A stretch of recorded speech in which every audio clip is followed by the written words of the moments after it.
Hey, it's Jang here from the unofficial LEGO Hero Factory Mocks blog, and this is a Raja. I say a Raja because there are many of them on the Savage planet in this Hero Factory series. He's one of the villains, or one of the corrupted native species of the planet, corrupted and controlled with a corrupted Quasar spike by the Witch Doctor. Let's go ahead and get into this box and see what's inside.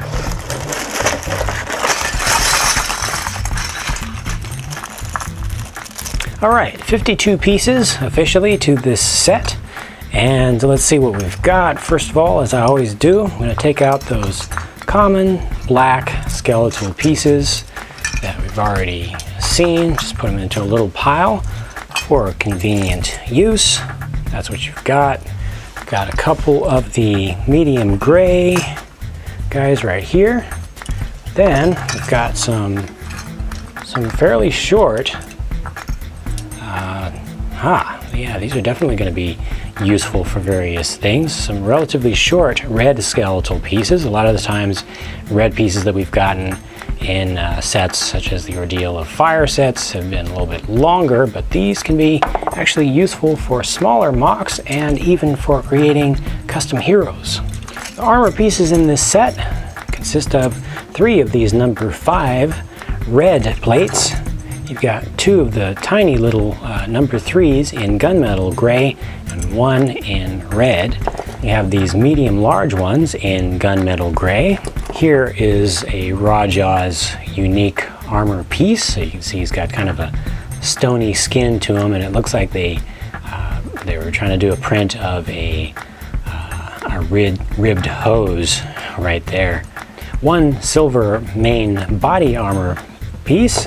Then you've got a couple of what folks used to call villain cores in red, just texture pieces that you can add on to armor using 2 little pegs. These are cool pieces. This is a color that is exclusive to the Rajas. These are big hands. I'll probably be getting myself another Raja just to have a couple more of these handy for mock making. You also get these multi-use pieces available in red now, thanks to the Raja.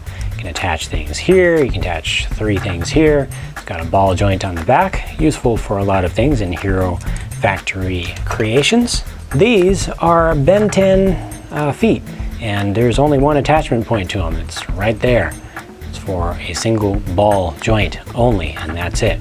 The rest of these things you can pretty much make out on your own. We've got 3 of these little spike guys that you can add on to armor, 1 single corrupted Quasar spike, and some Technic parts, these 2 tusks that we've seen used on some of the other sets. And then finally, here is the head of the Raja. You can see he's got these long canine teeth. They were trying to get a little bit of inspiration from, I believe, a gorilla when they made this guy overall. You can see in his animation on HeroFactory.lego.com, he charges up, and then he's running on all 4s, and he charges up, sits on his hind legs, and then beats his chest. But they added on these extra long canine teeth that just makes him look a little bit extra vicious. So let's go ahead and get started on this build.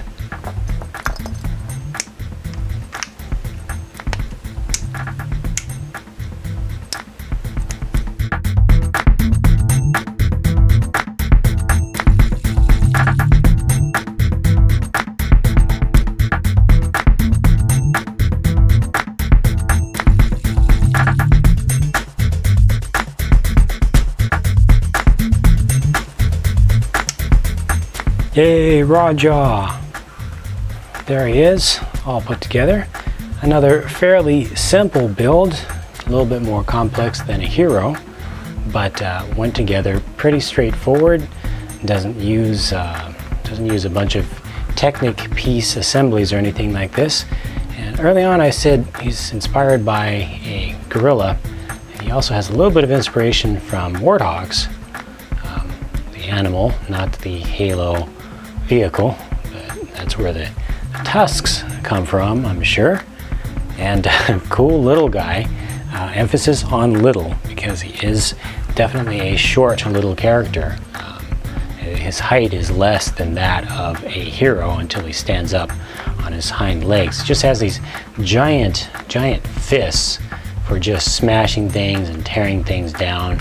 He really rips things apart, doesn't really shred them, doesn't have, you know, sharp claws, sharp nails, but he does, when he charges, he uses these tusks right here, which have a nice amount of movement, or you can go up and down with them. You can kind of rotate them around a little bit, pick up logs and stuff and just toss them out of the way with that. He's got his one single infected or corrupted Quasar spine on his back.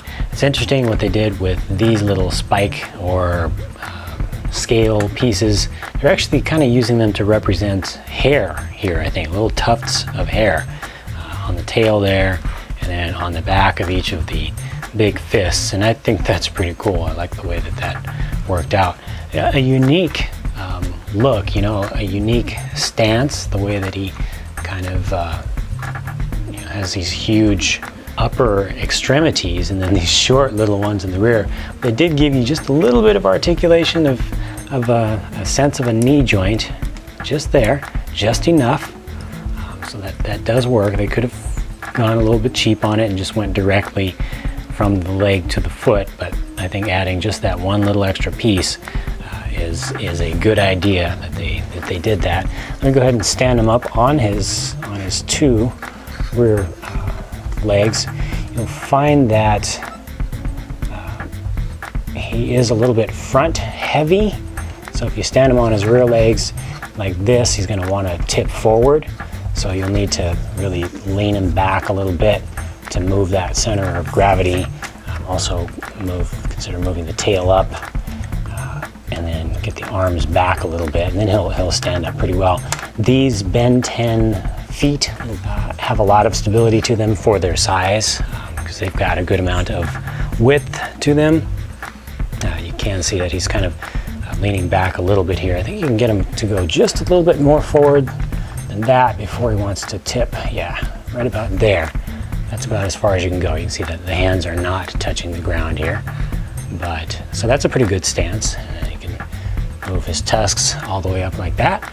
So a lot of playability with this character. He's obviously a very hands-on character. He's not like somebody that's going to be you know, shooting stuff or throwing stuff. Maybe he can throw stuff. You could pick up a boulder off of the ground or something like that.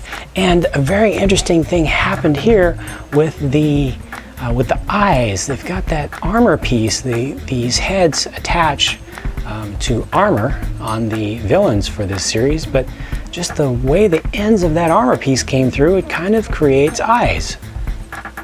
See? That's just really cool how that worked out. I think it worked out a lot better than it did on any of the other villains. So overall, I think this is one of the most fun characters in the entire series, hero or villain. He has a lot of personality. It's a cool little set. Looks pretty much good from all angles, which is very unusual for Hero Factory. Looks just about as good from any angle. Has really good coverage on parts. The only bad thing, if you can call it a bad thing about him, is that he is small. Yeah, you know, he's very small, and I think that's one of the reasons that in the story and little videos that you'll see, they have a lot of these, and they tend to run as a pack and charge and attack multiple of them at the same time.